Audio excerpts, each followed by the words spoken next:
EPAWA meteorologist Bobby Marchich here with your outlook for the weekend, March 9th and 10th, 2024. It is Saturday, and the weekend video forecast is proudly sponsored by LH Zimmerman Lawn and Garden in Ephrata, Lancaster County, Pennsylvania. LH Zimmerman Lawn and Garden is your one-stop shop for outdoor power equipment. With spring just around the corner, you may be in need of a new lawnmower, blower, or trimmer.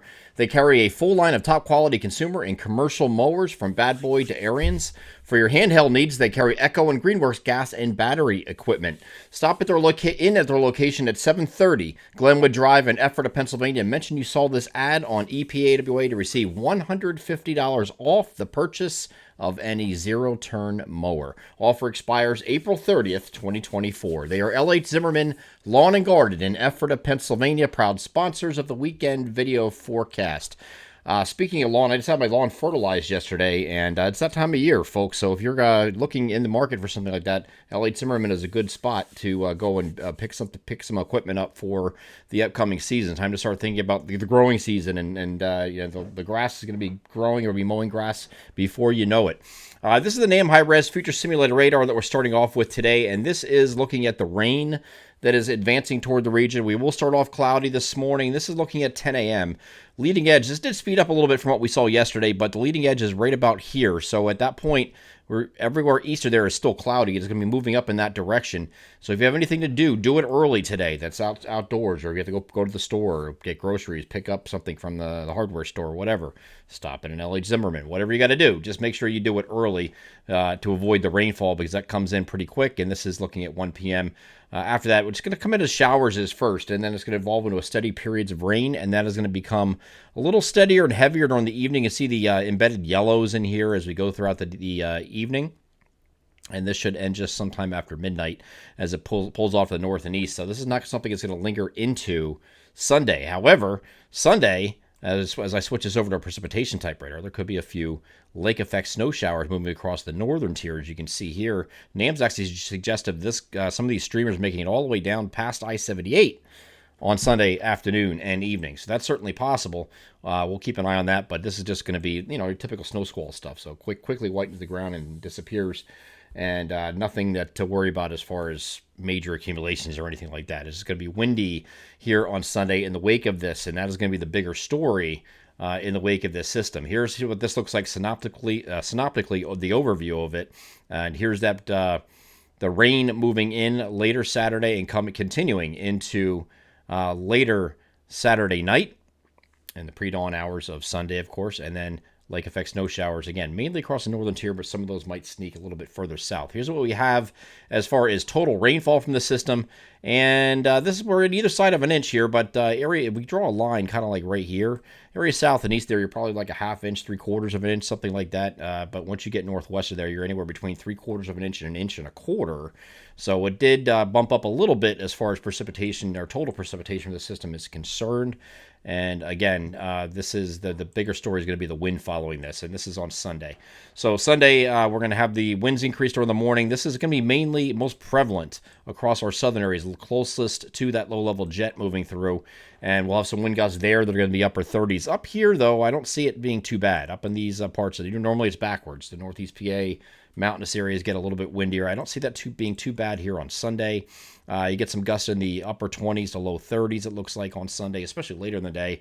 But then when we get late in the overnight and into Monday, everywhere across the region is going to experience some pretty high wind gusts that are going to be in the 35 to as high as 45 mile per hour range. But I think most of those gusts are going to be generally in the lower 40s in terms of peaks, but they're going to be widespread with this. And the good thing about this from a power outage standpoint, and I said this in yesterday's video, it is generally unidirectional, in from the west-northwest.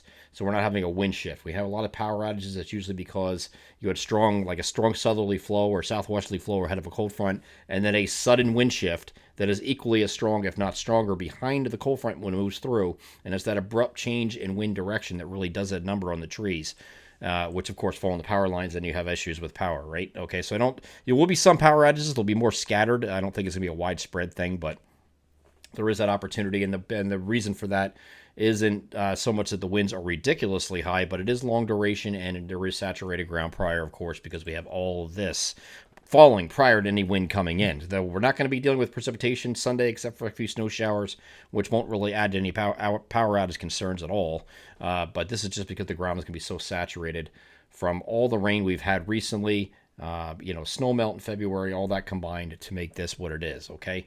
So once we get past this on Sunday, we will still be windy on Monday, but partly cloudy, like I spoke about. We will have a more sun to deal with, though, here on Monday, but the wind is going to make it feel colder than the air temperature. So very chilly the next couple of days. You see above me, 42 to 50 is the spread with that rain today, and then 42 to 52 on Sunday. Kind of similar here on Monday, too. Might be maybe a degree or two warmer on Monday, but it's still going to be chilly. Cooler than average, certainly, for those 3 days. And then when we hit Tuesday, the temperatures are going to increase quite dramatically. We're going to have temperatures in the upper 50s to near 60 for highs here on Tuesday, and they're going to keep going from there. Wednesday is intervals of clouds and sun, and temperatures on either side of the middle 60s. We might be making a run at 70 in some places by Thursday and Friday. Especially in our southeastern areas. Elsewhere, you'll probably be in the upper 60s for highs, so it's going to be delightful. Looks like Thursday is a partly cloudy day that we're looking at, and again, intervals of clouds and sun. And then we have a cold front approaching that could bring some showers. The timing of this is still a little bit different depending on what model you look at. It might come in as early as later in the day on Friday, or it could wait till Friday night, give you one more day of nice weather on Friday too. So either way, it's going to remain warm on Friday because it's going to be ahead of this front. And then enjoy it while you can, because this late week period is just a mirage. It is not actual spring coming, because once we get closer to the equinox, it's just past the middle of the month, we're going to be going back to slightly below average temperatures for a while. It looks like it's going to last through the end of March and probably at least early April. And there are some indications that might last a little bit longer than that too. We'll see. But we do have some stratospheric warming event that happened earlier in the month. It was right around the March 3rd or 4th time frame. And that will have an effect on some blocking, set up some blocking over Greenland. This is all cold air undercutting that block. So if you remember back, I don't know, maybe a month ago or so, we're looking forward to a mid-February to mid-March cold period and chances for snow.